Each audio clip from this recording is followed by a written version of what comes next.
Buat kalian yang tinggal di Indonesia, pasti ngerasain kalau akhir-akhir ini suhu yang kita rasain itu lebih dingin dari sebelum-sebelumnya. Bahkan di beberapa tempat tuh bisa sampai minus tau. Dari kemarin juga udah banyak tuh video di sosmed yang ngebahas tentang suhu dingin ini. Dan ini kan menimbulkan pertanyaan ya, kok bisa sedingin ini? Tuh lihat saja sampai pakai jaket nih. Saking dinginnya di Jawa saat ini. Ya lumayan dingin lah dari biasanya. Padahal kan kita lagi di musim kemarau ya, yang harusnya kan suasananya panas gitu ya. Ya namanya juga musim kemarau, musim panas. Dan untuk menjawab pertanyaan yang ini, ada beberapa teori yang bakal kita bahas di video kali ini. Di sosmed juga ada yang mengaitkan hal ini dengan fenomena aphelion. Nah, pada nggak tahu kan apa itu aphelion? Tenang, saya bakal jelasin dengan sejelas-jelasnya apa itu aphelion buat kalian yang belum tahu. Dan apakah benar itu penyebab suhu dingin seperti sekarang ini bisa terjadi? Oke, cukup basa-basinya dan ini dia pembahasannya.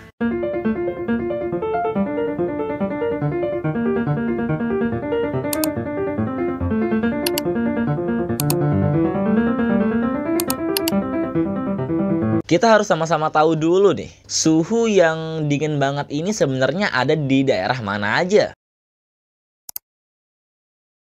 Berdasarkan informasi dari BMKG, wilayah Indonesia khususnya bagian selatan masih berada dalam musim kemarau. Cuaca cerah hampir mendominasi di seluruh Pulau Jawa, Bali, Nusa Tenggara, Sumatera bagian selatan, Kalimantan bagian selatan, dan Sulawesi bagian selatan. Dan suhu minimumnya di beberapa daerah, kayak Bandung aja lah contohnya, mengalami penurunan yaitu sekitar 16,6 derajat Celcius. Pada minggu kedua bulan Juli 2024. Ini kan 16 derajat itu dingin banget nggak sih? Kita sebagai warga Indonesia yang udah biasa sama suhu yang sekitaran 29-30 derajat Celcius, sekalinya dikasih suhu yang segini, apa nggak menggigil tuh? Bayangin bakal sedingin apa pada saat malam dan menjelang pagi tuh. Itu makin males nggak sih mau berangkat kerja? Dan buat kalian yang tinggal di wilayah Jawa, bakal ngerasain suhu udara yang lebih dingin dari wilayah-wilayah lain. Ini disebabkan karena di Jawa saat ini sedang berada di musim kemarau, menjadi lebih kering dari wilayah-wilayah lainnya. Nah, karena kering, ini menyebabkan minimnya uap air yang berada di atmosfer, yang biasanya berfungsi sebagai penahan atau penyimpan panas energi di permukaan atmosfer menjadi berkurang. Bahkan di Jawa Timur, Gunung Bromo tepatnya, suhu udara di sana tuh bisa sampai minus 5 derajat dan menciptakan bunga es yang menempel pada pasir atau tumbuhan di sekitar kaldera. Fenomena itu adalah munculnya bunga es yang menempel di permukaan pasir dan tumbuhan di kawasan kaldera Gunung Bromo. Fenomena itu juga membuat sebagian hamparan pasir menjadi menakjubkan, mirip seperti sehabis hujan salju loh. Ini kalian bisa bayangin nggak? Minus 5 derajat. Ini apa nggak beku ya orang-orang yang daki gunung ke sana? Saya yakin sih itu yang di atas pasti kalau mau kencing males banget sih. Gila. Buat kalian yang tinggal di Pulau Jawa nih, boleh banget ceritain suasana di tempat kalian masing-masing. Terus di kolom komentar, oke? Emang bener rasanya sedingin yang saya bilang barusan? Tadi kan kita udah bahas wilayah-wilayah di Indonesia yang mengalami penurunan suhu udara. Nah, sekarang kita langsung aja ya, sebenarnya apa penyebab suhu dingin ini? BMKG mengatakan kurangnya tutupan awan pada malam hari menjadi penyebab radiasi panas dari permukaan bumi terpancar ke atmosfer tanpa adanya hambatan. Nah, karena tidak ada penghambat, ini memberikan dampak penurunan suhu secara signifikan. Hal ini berkaitan dengan cuaca dingin dan penurunan suhu yang terjadi. Selain itu, angin tenang di malam hari menghambat pencampuran udara, sehingga udara dingin terperangkap di permukaan bumi. Nah, ini yang menyebabkan daerah di dataran tinggi, ya kayak di Bromo tadi lah contohnya, cenderung lebih dingin dikarenakan kelembapan dan tekanan udara yang lebih rendah. Dan sebenarnya, kalau kita ingat-ingat, penurunan suhu sekarang itu sebenarnya fenomena umum yang terjadi di Indonesia kalau musim kemarau, kayak sekitar bulan Juli sampai September. Ya, ini tiap tahunnya biasa. Setiap musim kemarau, cuaca dingin tuh selalu ada. Tapi, kok akhir-akhir ini rasanya tuh kayak lebih dingin ya? Nggak kayak sebelum-sebelumnya. Apa menurut kalian biasa aja? Bisa bantu tulis di kolom komentar, oke? Nah, dan cuaca dingin ini selain disebabkan oleh kurangnya tutupan awan tadi, juga berkaitan dengan monsoon dingin Australia. Apaan tuh bang, monsoon dingin Australia? Jadi di Australia saat ini sedang mengalami musim dingin, lagi winter. Tahu kan apa winter? Nah, karena hal itu, udara dingin dan kering di Australia itu jalan melewati Asia. Ya, sekalian dah tuh melewati Indonesia. Nah, pergerakan massa udara dari Australia ke Indonesia ini yang disebut dengan monsoon dingin Australia. Penyebabnya apa, Bang? Ya, karena hal ini menyebabkan penurunan suhu di beberapa daerah di Indonesia. Yang kena dampak dari monsoon dingin ini, menurut BMKG antara lain NTT, NTB, Bali, dan Jawa. Ini kan jadinya combo maut bejir. Udah suhu turun karena musim kemarau, ditambah angin musim dingin dari Australia ini. Ya gimana nggak beku coba? Nggak kebayang sih orang-orang yang harus berangkat ke sekolah pagi-pagi dan berangkat kerja pasti dingin banget nggak sih? Itu kan bakal sedingin apa ya di jalan kalau pakai motor. Jadi bikin males nggak sih? Nah, kalau kalian salah satu dari orang tersebut bisa tulis di kolom komentar, oke? Kita sampai di bab terakhir nih, fenomena aphelion. Saya yakin fenomena ini mungkin udah nggak terlalu asing bagi kalian karena emang belakangan topik ini sering dibahas di sosial media. Tapi buat kalian yang nggak tahu, tenang.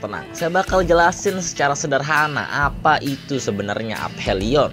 Jadi aphelion ini adalah fenomena astronomi yang terjadi ketika titik bumi berada sangat jauh dari matahari. Nah, fenomena ini terjadi setahun sekali, sekitar bulan Juli. Dan banyak konten-konten yang mengatakan aphelion itu adalah penyebab suhu udara turun. Aphelion yang bertanggung jawab atas cuaca dingin. Aphelion, terus saja aphelion. Nah, santai. Sebelum kita bahas tentang teori aphelion yang bikin suhu turun ini, saya mau nanya dulu nih sama kalian. Kalian tim yang mendukung atau tidak teori aphelion ini? Saya kasih waktu 5 detik buat kalian mikir dan tulis di kolom komentar, oke? 1, 2, 3, 4,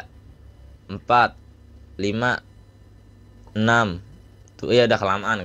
Nah, selamat buat kalian yang jawabannya iya. Kalian salah.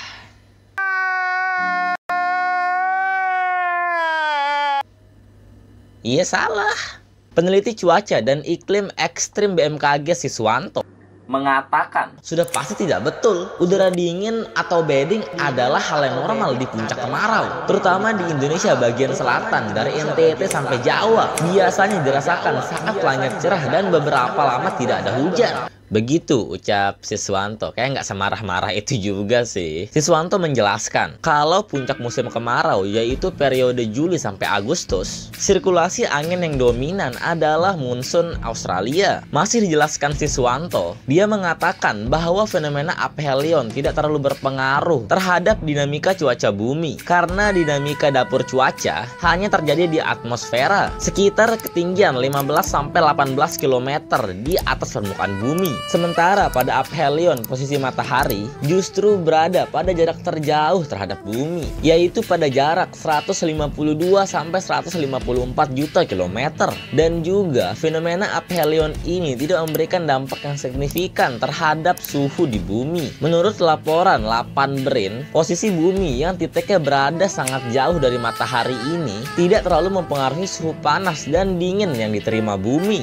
Menurut BMKG, dampak aphelion itu sendiri adalah dampak diameter matahari itu akan terlihat lebih kecil, yakni sekitar 15,73 menit busur atau berkurang 1,68% dari bentuk sesungguhnya. Dengan jarak bumi dengan matahari pada saat fenomena aphelion ini terjadi, ya jaraknya itu sekitar 152 juta kilometer. Jadi udah clear ya, penyebab cuaca dingin itu sepenuhnya bukan karena fenomena aphelion ini. Ya ini dia cuma memberikan dampak diameter matahari yang terlihat lebih kecil aja. Nah sekarang jadi tahu kan, gitu ya ternyata.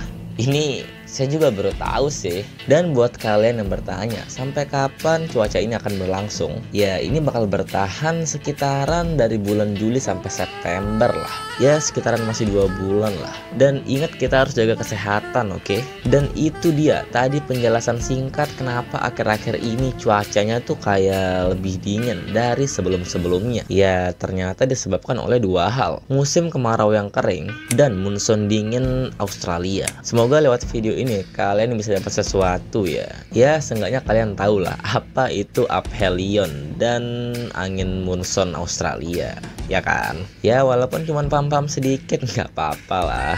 Oke, mungkin itu aja sedikit penjelasan di video kali ini. Kalau misalnya kalian ada pertanyaan, masukan, tambahan, atau ingin berdebat, jangan sungkan untuk tulis di kolom komentar.